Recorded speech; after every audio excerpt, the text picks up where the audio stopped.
Hello, everyone. Happy Monday or Tuesday. I don't know when you're watching this. I'm going to go ahead and post this on Monday so you have a choice of when you do it. So you can do it today or you can do it tomorrow. But this is the work for Tuesday, okay? So as you may have heard, of course, we have no school today, at least at school. You are supposed to do a full day of work at home. Now, we're not doing synchronous because not everyone has internet. But we are doing asynchronous work, and it is going to be longer than a Monday. This is not just a normal Monday, okay? So just want to be aware that today's video will be a little longer, and then you will have a worksheet you need to do. The other thing you need to do is you need to make sure you get the handout from the packet. I have, it says Checkpoint 7 on it. It's a front and back. You should be able to find it. For some reason, it's kind of backwards. The holes are punched on the wrong side. The front should be the side that says Checkpoint 7. And we're going to do some of those practice problems together. And then your task will be to finish that worksheet, okay? If you don't have access to that, I have included it here in on the assignment so you can print it out from there, okay? We are going to do 4 practice problems together in class, and then you're going to do the rest on your own for homework. And all of this is due by midnight on Tuesday, okay? Midnight on Tuesday. Wednesday, hopefully the plan is that we're back in school and we'll be just picking up where we left off, okay? I will be available to answer emails. If you are stuck on something, you can email me, and I should be checking my email quite regularly tomorrow so I can help you with that, okay? All right, so here we go. Again, you need the Checkpoint 7 packet that should be in your handout, okay? Or handout that it should be in your packet, my bad. All right, so the worksheet that says Checkpoint 7, it has 4 problems. I want you to find the side. It's on the back of it, okay? And it has 4 problems, and here is the first one. So if you don't have it, you are welcome to write things down. It's just a little bit more work.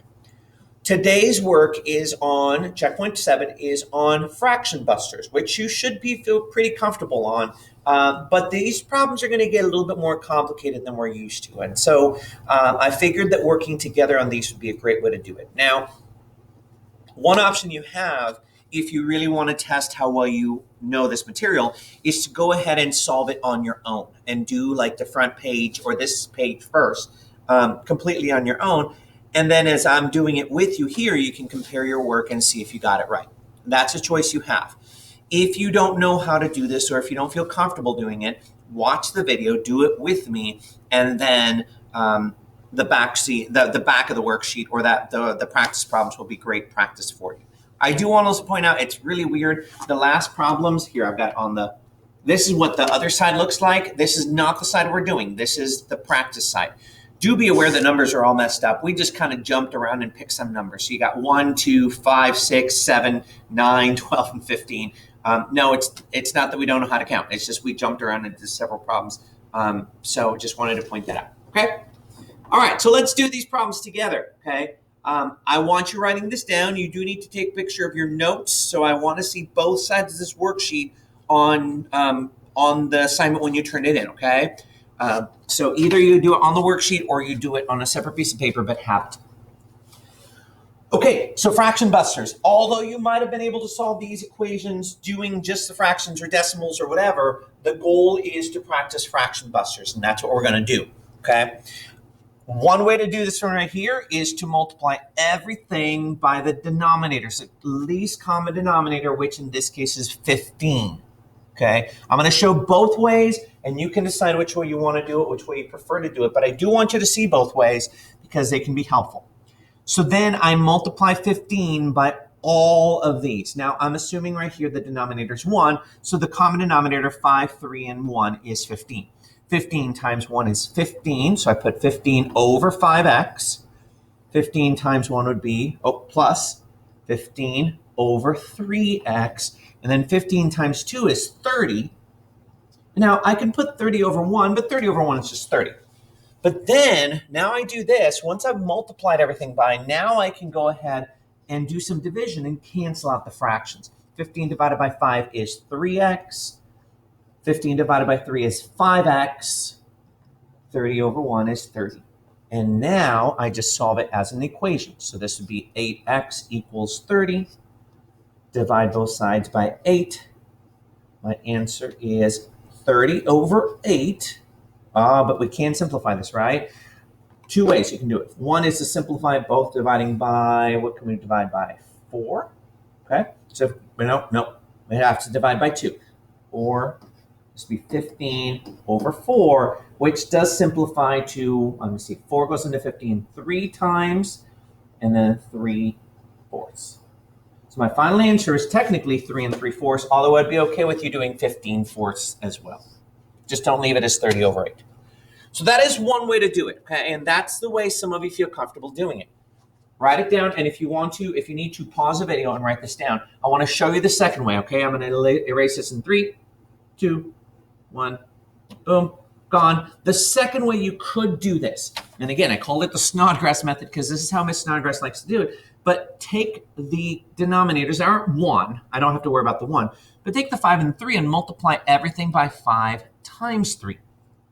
So if I multiply every fraction individually, check it out, I'm gonna write it over them like this, okay? So I could do 5 times 3 here, and 5 times 3 here, and 5 times 3 here. Well, when I do 5 times 3 times, here, you don't need to write this down, but just watch, 5 times 3 times 1 over 5, the 5 and 5 cancel out, okay? So this 5 cancels out this 5, this 3 cancels out this 3, and here nothing cancels. So now I just do 3 times 1 and get 3x, and 5 times 1 and get 5x, and 5 times 3 times 2, 5 times 3 is 15, times 2 is 30. And that just kind of cuts out the middle step. I don't care which one you feel comfortable with, and you see we get the same thing. I really don't care what method you prefer, but you should be familiar with both ways because it is important to know how to do this. Okay? There is my work. All right, let's go to number 2. Number 2, you look at that one and you're like, oh, decimals, I can solve this using decimals. But again, remember, the goal is not to solve it that way. The goal is to try to simplify these, okay? So what I could do is, again, even though it's not a fraction, I could aim to get rid of the decimals. How would I get rid of the decimals? Well, I have to find a way to move the decimal point over twice, and I do that by multiplying by 100. So I'm going to multiply by 100, and again, I multiply all of them by 100. 100 times x is 100x. 100 times 1500 x becomes 15x. And 100 times 2 is 200. And now I just solve it. So I add those up, I get 115x equals 200. Divide by 115. And x equals, wow, okay, so 115 goes into 200. Let's divide by 5, because 5 goes into both of them, right? So 5 goes into 200, I think it's 40 times, and you can always divide it with the calculator, okay? And 5 goes into 115, what would it be? 23 times. So I get 40 over 23, or 1 and 17 23rds. So there's number 2. Okay, I know, some of those big numbers. And again, look, we said we could use a calculator, but if you change this, don't change it to decimal. Decimals are kind of ugly. Leave it as a fraction, please, okay? Leave it as a fraction. All right, number 4. Now, number 4 is why I wanted to kind of show you both methods. Number 3. Number 3 right here, I want to show you both methods because in this particular case, one of those methods is going to be a whole lot easier than the other, okay? I also want you to note how I do this to where you don't make life too hard for yourself, okay? So these are proportions, but they're still fractions, and so my goal is to get rid of them. So I'm going to get rid of them by multiplying by something. Now, you have 2 choices. You could multiply by the common denominator, which is 21, right? 3 times 7 is 21. But I strongly advise instead that you do times 3 times 7 instead. Why? Because then I could do, okay, I'm going to do it right above. Hey, I'm going to multiply by 3 and 7 and multiply by 3 and 7. This 3 cancels out this 3. This 7 cancels out the 7. I have much less to multiply then. Now I've got 7 times x plus 2 equals 3 times x minus 2, because all I'm multiplying is what's left here by whatever's left up here, okay? So here I distribute and I get 7x plus 14 equals 3x minus 6, and then I solve.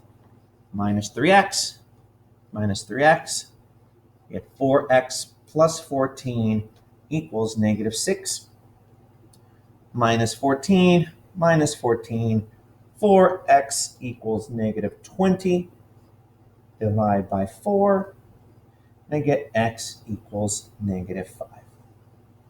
Okay? Does that make sense? I am going to show you the second way. It's a little bit more complicated. I just want you to see it. You don't need to write the second way down. Again, pause and write this down if you don't have it, okay? Because I'm going to erase it in 3, 2, 1. Okay, I'm going to show you the second way just so you could see it, okay? The other way is to multiply by 21. If I do that, now here's the cool thing. I could do 21 times x plus 2 over 3 equals 21 times x minus 2 over 7. Now, before I multiply, I can simplify this and say, oh, 3 goes into 21. 3 goes into 3 one time and into 21 7 times. And 7 goes into 21 3 times. So I could simplify ahead of time, which gets me exactly where I was before. Okay? However, you also could have, instead of just simplifying that, you could have gone ahead and multiplied everything, but then you got 21x plus 42 divided by 3. And then you got to divide everything individually. 21 divided by x or by 3 is 7x, and 42 divided by 3 is 42 divided by 3 is 14. So that's the same as you would have gotten over here as multiplying when you multiplied 7 times x and 7 times 2. All right, so there's a lot of ways you could have done this, but it really would be easier if you multiply it by just the 7 and 3, the 3 and 7 up here at the top, and eliminate it that way. Okay? All right, last problem I'm doing with you here, and it looks a lot more complicated. I would love for some of you to try this. If you think you got it, you can do it, go for it. Okay? Now, as you see, I've got 2 equations on this one. And they're both equal to y, which implies this is a system of equations. Okay? And if they're both equal to y, I use what's called the equal value method to solve this. If this all is equal to y and this all is equal to y, that means this here must be equal to this. So therefore, I put it equal to each other. 2/3 x plus 8 equals 1/2 x plus 10. All right, and what am I going to do?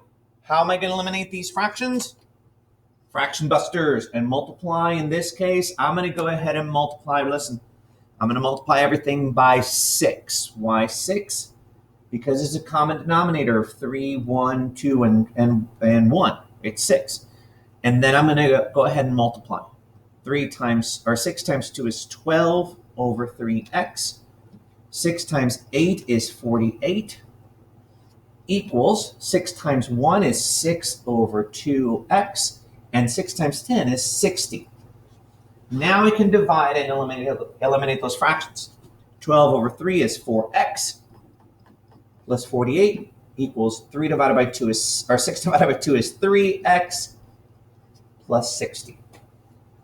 And then minus 3x, that cancels out, and I get x plus 48 equals 60. Subtract 48, and I get x equals 12. Cool. Final answer. X equals 12. Now, hold on. Technically, I'm not done, right? Because that gives me my x value. But remember, in a system of equations, I got to plug that back into one of my equations. I think the second one would be easiest. And I got to find y. So y equals 1/2 times x, which is 12, plus 10. What's 1/2 times 12? It would be 6. Now, if you wanted to, you can multiply it. Put 12 over 1. 1 times 12 is 12. 2 times 1 is 2. And 12 divided by 2 is 6, right? So 6 plus 10, and y equals 16. So my final answer as a coordinate point, 12, 16. There you go. All right.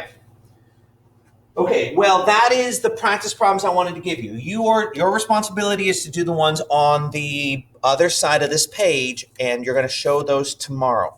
Now, if you watch this video, I want to say thank you. And to say thank you, here's what I'm going to do. Anyone who watched this video, please send me a private comment, and please tell me, just tell me really briefly, write me a quick sentence or two telling me what you're planning on doing on your extra day at home, okay? Or what you did on this Monday/Tuesday. If you write me one sentence explaining roughly what you did, one or two sentences as a private message, send me a private message. If you do that, you get extra credit, okay? All right. Do the worksheet, have it done, upload pictures of both sides to today's work, have it done by Tuesday at midnight, and I hopefully will see you on Wednesday. Have a great day. I'll talk to you later.